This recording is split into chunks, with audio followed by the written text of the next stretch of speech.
বিসমিল্লাহির রহমানির রহিম। সম্মানিত বিনিয়োগকারী ভাই বোনেরা, আসসালামু আলাইকুম। শুভ অপরাহ্ন। আজ ৬ জুলাই, রোজ রবিবার। আজকে আলোচনা শুরু করার আগে আপনাদেরকে একটা খুব চমৎকার এবং একটা সুসংবাদ দিতে চাই।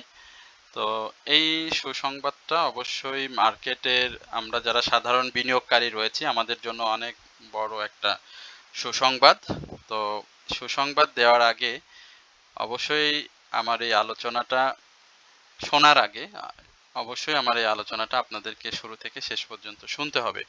তো আশা করি আপনারা সকলেই আমার এই আলোচনাটি শুরু থেকে শেষ পর্যন্ত শুনবেন এবং বিশেষ করে যারা প্রথমবারের মতো আমার চ্যানেলে নতুন আমাকে শুনছেন তাদের কাছে আমার বিনীত অনুরোধ থাকবে আপনারা অবশ্যই আমার চ্যানেলটি সাবস্ক্রাইব করবেন, যেহেতু এটি ব্যবসায় সংক্রান্ত এবং শিক্ষামূলক একটি চ্যানেল। সুতরাং এই চ্যানেলগুলোতে আপনারা জানেন যে ভিউ এবং সাবস্ক্রাইব অনেক কম হয়, কারণ এইখানে শুধু নির্দিষ্ট সংখ্যক দর্শক ছাড়া এই চ্যানেলগুলোতে কেউ ঘুরেও দেখে না। সুতরাং আপনাদের কাছে বিনীতভাবে অনুরোধ থাকবে অবশ্যই আমার এই চ্যানেলটি সাবস্ক্রাইব করবেন এবং আপনাদের যদি কোনো অনুরোধের স্টক থাকে সেটি অবশ্যই আপনারা কমেন্ট সেকশনে লিখে জানাবেন। আমি পরবর্তী সময়ে আপনাদের অনুরোধের স্টক নিয়ে কথা বলবো। আর যেই আজকে যেহেতু ৬ তারিখ রবিবার, আগামীকালকে মার্কেট খোলা থাকবে। আমরা মার্কেটের এই ৬/৭/২০২৫-এ আপনাদেরকে কয়েকটি ওয়াচ লিস্ট দিতে যাচ্ছি। সেই ওয়াচ লিস্টগুলো যাদের কাছে থাকবে, যে এই ওয়াচ লিস্টের স্টকগুলো যাদের কাছে থাকবে আমি মনে করি তাদেরকে তারা অবশ্যই ভালো প্রফিট পাবেন এবং যদি না থেকে থাকে তাহলে অবশ্যই আপনারা স্টকগুলো আপনাদের ভালো লাগলে অবশ্যই বাই করতে পারেন। স্টকগুলো আগামী দিনগুলোতে অবশ্যই ভালো করতে যাচ্ছে। আর ভালো যে সংবাদটা অর্থাৎ সুসংবাদ যেটি বলতে যাচ্ছিলাম সেটি হচ্ছে আগামী নির্বাচনকে কেন্দ্র করে আমাদের ডিএসসি অর্থাৎ আমাদের শেয়ার বাজার যেটি যেখানে অবস্থান করছে এই জায়গা থেকে শেয়ার বাজারের আগামী ৬ মাসে আমরা একটা ব্যাপক পরিবর্তন দেখতে পাবো। এটা আপনারা নোট করে রাখতে পারেন এবং এটা অত্যন্ত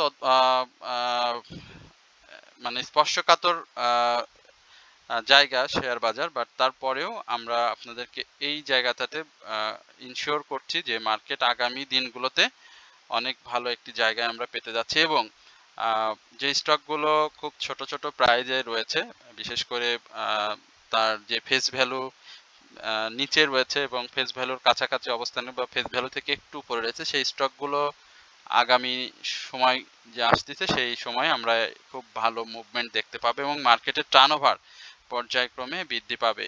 অর্থাৎ সুসংবাদের সমষ্টিগত যে অর্থ দাঁড়াচ্ছে সেটি হচ্ছে আমরা আগামী দিনগুলোতে মার্কেটটাকে আরও ভালো পর্যায়ে দেখতে পাচ্ছি এবং দেখতে যাচ্ছে এবং মার্কেট নির্বাচনের আগ পর্যন্ত বিভিন্ন কেন্দ্রকে ইস্যু করে মার্কেট এইখান থেকে আরও ভালো জায়গায় যাবে এবং স্বাভাবিকভাবে আমরা ৫,২০০ যেটি আপনাদেরকে বারবার বলে আসছিলাম সেই জায়গাতে মার্কেটটাকে দেখতে পাবো। সুতরাং আপনারা এই মুহূর্তে নতুন করে যদি কেউ মার্কেটে বিনিয়োগ করতে চান তাহলে আমি বলবো যে এটি আপনার জন্য একটা উপযুক্ত সময় এবং সঠিক সময়। এই মুহূর্তে আপনি বিনিয়োগ করলে মার্কেট থেকে অবশ্যই অবশ্যই প্রফিট টেক করতে পারবেন।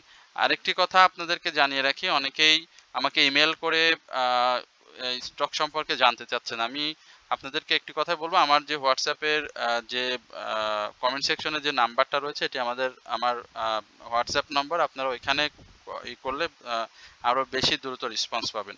তো এই হচ্ছে মূলত আজকে আপনাদের সাথে যে সুসংবাদটি সেটি শেয়ার করলাম। এখন আমরা যে ওয়াচ লিস্ট দিয়েছি তার মধ্যে আমরা 5টি স্টক নিয়ে কথা বলবো এবং প্রথমেই আমরা টেকনো ড্রাগ এই স্টকটি নিয়ে আপনাদের সাথে কথা বলতে যাচ্ছি। তো আপনারা অবশ্যই ধৈর্য সহকারে এই আলোচনাটি শুনবেন। আমরা টেকনো ড্রাগের যে বিষয়ে আপনাদেরকে দেখতে পাচ্ছেন সেটি হচ্ছে টেকনো ড্রাগ ডাব্লিউ প্যাটার্নে কিন্তু খুব সুন্দরভাবে মুভমেন্টে রয়েছে এবং এটি ফার্মাসিউটিক্যাল সেক্টরের একটি স্টক এবং এটি খুব বেশি দিন মার্কেটে আসেনি, আপনারা নিজেরাও জানেন।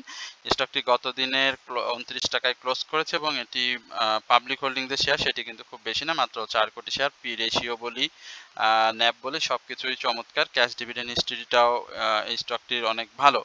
আমরা এই স্টকটি দেখেছি ২৭শে জুন বা ২৭শে জুন ঈদের পরে,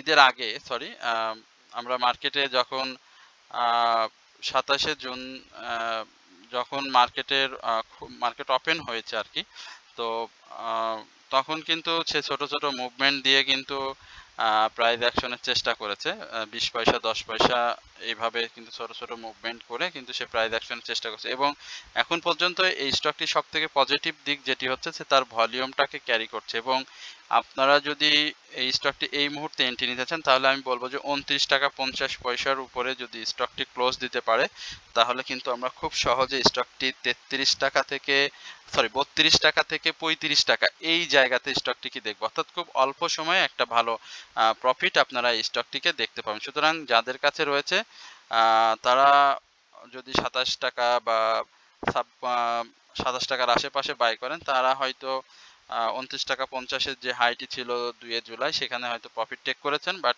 এইখান থেকে স্টকটি আরো ভালো মুভমেন্টে চলে যাবে। এবং 32 টাকা থেকে 33 টাকা এই জায়গাটা আমরা এই পজিটিভ মুভমেন্টে আমরা টেকনোডাককে পেয়ে যাব। সুতরাং স্টকটি অবশ্যই আপনাদের যে কি বলে প্রফিট টেকিং জোন সেইখানে আমরা স্টকটিকে নিয়ে যেতে দেখব।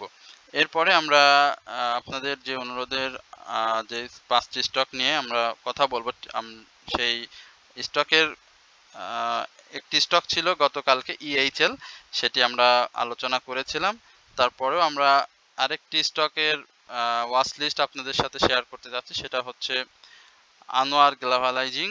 এই স্টকটি নিয়ে আমার চ্যানেলে বেশ কয়েকবার আলোচনা হয়েছে।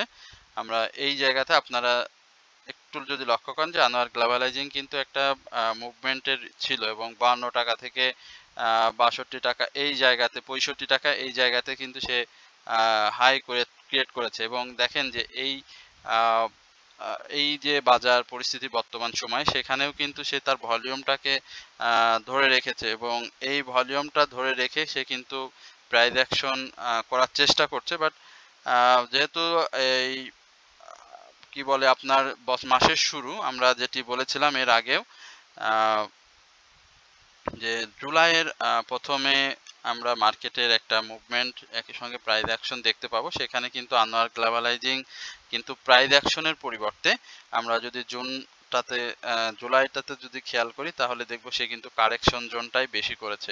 সুতরাং সেই কারেকশন জোনটা আমরা আরেকটু যদি সাপোর্ট জোনটা যদি আরেকটু নিচে চিন্তা করি তাহলে কিন্তু 59 টাকা ইভেন আরো একটু আমরা যদি মানে নিরাপদ বিনিয়োগ হিসেবে বা সাপোর্টটাকে ধরে যদি করি সেক্ষেত্রে বলবো যে 57 টাকা থেকে 58 টাকা এই জায়গাতে স্টকটি একটা ভালো কারেকশন জোন তৈরি করবে। বাট সে কিন্তু যে কোনো মুহূর্তে ভলিউম সহ হল্টেড হওয়ার সক্ষমতা রাখে এবং সেক্ষেত্রে স্টকটি আমরা 72 টাকার যে গন্তব্য এর আগেও আপনাদের সাথে আলোচনা করেছিলাম এই জায়গাতে কিন্তু স্টকটি চলে যাবে। সুতরাং আপনারা এই স্টকটির প্রতি লক্ষ্য রাখবেন, স্টকটি আগামী দিনগুলোতে ভালো পারফর্ম করবে। এরপরে নাভানা ফার্মা, আমি গতকালকে নাভানা ফার্মা আপনাদের সাথে আলোচনা করেছিলাম, তারপরেও আমরা একটু নাভানা ফার্মা আপনাদেরকে শেয়ার করি। নাভানা ফার্মা দেখতেই পাচ্ছেন যে 1 টাকা প্রাইস অ্যাকশন করেছে, একই সঙ্গে ভলিউমটা বৃদ্ধি পাচ্ছে। এই জায়গাতে আমরা বলেছিলাম যে 54 টাকা এবং 56 টাকার এই ব্যারিয়ারগুলো সে সাকসেসফুলি ব্রেকআউট করবে এবং এখন সময় এসেছে এই ব্রেকআউট জোনটার। এবং যেহেতু RSI ঊর্ধ্বমুখী রয়েছে এবং RSI বাড়ারও অনেক জায়গা রয়েছে, হিস্টোগ্রামের বার, MACD মুভিং অ্যাভারেজে বাই সিগন্যাল রয়েছে, মার্কেট পজিটিভ এবং সেক্টর মুভমেন্টও রয়েছে ফার্মাসিউটিক্যালস, সেহেতু আমরা নাভানা ফার্মাকেও ভালো একটা জায়গায় দেখতে যাচ্ছি। সুতরাং আমি আপনাদেরকে এতটুকুই বলবো, যদি কারো বায়ে থাকে এই নাভানা ফার্মা তাহলে আমি মনে করি যে আপনি অবশ্যই স্টকটি থেকে খুব নিকটবর্তী সময়ে একটা ভালো প্রফিট পেতে যাচ্ছেন। এবং কেউ যদি স্টকটিতে এন্ট্রি নিতে চান তাহলে আমি মনে করি যে আগামী কালকে যেহেতু মার্কেট খুলবে, মার্কেটে যদি নাভানা ফার্মা এই জায়গাতে পেয়ে যান 51 টাকা 80 পয়সা বা এর আশেপাশে, ইভেন 51 টাকায় এই জায়গাতে যদি আপনি নাভানা ফার্মাটা পেয়ে যান তাহলে আপনি নাভানা ফার্মাটাকে বাই করতে পারেন।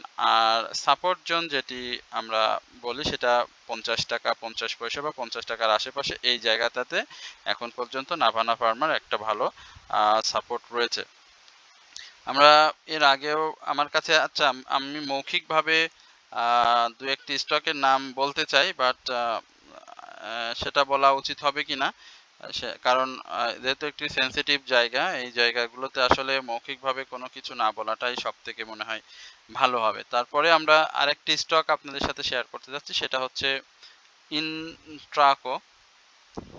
আমরা এই ইন্ট্রাকোটা নিয়ে আপনাদের সাথে একটু কথা বলবো। ইন্ট্রাকোর বিষয়টা আপনারা যদি একটু লিখতে পারেন, যে ইন্ট্রাকো কিন্তু বেশ কিছুদিন ভলিউমটা কিন্তু সেভাবে বৃদ্ধি করতে পারেনি। গত 2 দিন বা আমরা গত সপ্তাহের কথা যদি বলি, সেই গত সপ্তাহেতে কিন্তু সেই ভলিউমটাকে মুভমেন্টে নিয়ে আসছে এবং সেই মুভমেন্টটা এখন পর্যন্ত চমৎকারভাবে রয়েছে। গত দিনের হাইয়ের উপরে ক্লোজ করেছে। এই জায়গাটাতে আমরা 21 টাকা 50 পয়সা, দেখেন 21 টাকা 30 পয়সা সে ক্লোজ করেছে। 21 টাকা 50 পয়সা থেকে 21 টাকা 80 পয়সায় সে কিন্তু আগামী কালকে মার্কেট খোলার সাথে সাথে এই জায়গাটাতে একটু বাধাপ্রাপ্ত হওয়ার সম্ভাবনা থাকবে। বাট এটার উপরে সাকসেসফুলি যদি ব্রেকআউট দিতে পারে, খুব অল্প সময়ের মধ্যে 3 টাকার একটি গ্যাপ আপনারা এই Intraco CNG, Intraco refuelling station, fuel and power সেক্টরের এই স্টকটিতে পেয়ে যাবেন। স্টকটিতে নতুন করে বাই সিগন্যাল এসেছে। সব কিছুই এখন পর্যন্ত আমার কাছে খুব পজিটিভ মনে হয়েছে। সুতরাং আপনারা এই স্টকগুলোতে এন্ট্রি নিলে অন্তত লসের যে সম্ভাবনাটা থাকবে বা দীর্ঘমেয়াদী আটকে থাকার যে সম্ভাবনাটা থাকে অনেক সময় ভুলভাল বিনিয়োগের ক্ষেত্রে, সেই ভুলটা কিন্তু আপনারা করবেন না। সুতরাং আপনারা বুঝে শুনে যদি ইচ্ছা করে তাহলে স্টকটিতে আপনারা এন্ট্রি নিতে পারেন। এরপরে আমরা সর্বশেষ যে শিপার্ড নিয়ে কথা বলবো। শিপার্ড নিয়ে আপনাদের যে অবজারভেশন বা আমাদের যে অবজারভেশন সেটি আপনাদেরকে জানানোর চেষ্টা করছি। আশা করি আপনারা সকলেই আজকের এই আলোচনাটি উপভোগ করছেন। একই সঙ্গে আপনাদের যদি কোনো অনুরোধের স্টক থেকে থাকে সেটি অবশ্যই আপনারা কমেন্ট সেকশনে আমাকে লিখে জানাবেন। আচ্ছা, শিপার্ডের যে বিষয় সেটি দেখতে পাচ্ছেন যে এই জায়গাটাতে আমরা শিপার্ডের 12ই মার্চ শিপার্ড হাই ক্রিয়েট করেছিল এবং সেই হাইটাকে সে ক্লোজ করেছিল 19 টাকা 40 পয়সায় এবং পরবর্তীতে একেবারে একটা ডাউন ট্রেন্ড করে খুব চমৎকারভাবে আপনারা এই শিপারটাকে কেউ লক্ষ্য করেছেন কিনা আমি জানি না, বাট আমাদের কিন্তু নজরে ছিল এবং আমাদের গ্রুপের অনেক সদস্যই কিন্তু শিপারটাকে লুফে নিয়েছে এবং তারা অনেকেই বাই সেল করে ভালো প্রফিটও পেয়েছেন। এখন যেহেতু এটি অল্প দামে ছিল, খুব ছোট ছোট মুভমেন্টে দিয়ে গিয়েছে, সুতরাং অনেকের চোখে এটা এড়িয়ে গিয়েছে। তো শিপারটা আগামী দিনে ভালো করবে, বাট এইখানে আমি কাউকে বাই করতে উৎসাহিত করছি না। বাট স্টকটি কারেকশন জোনে আসার পরে যদি কেউ বাই করতে পারেন তাহলে স্টকটি ভালো করবে। এবং গত দিনে আমরা দেখেছি 50 পয়সা প্রাইস অ্যাকশন করেছে, বাট স্টকটি কিন্তু এখন পর্যন্ত আপনারা দেখেছেন যে মানে শুরু থেকেই সেই 15 টাকা থেকে এই জায়গা পর্যন্ত আসতে কিন্তু সে কখনোই একটা হল্টেড প্রাইস বা হল্টেড দিয়ে ভালো মুভমেন্ট সে ধরনের কিন্তু সে কোনো কিছুই করেনি।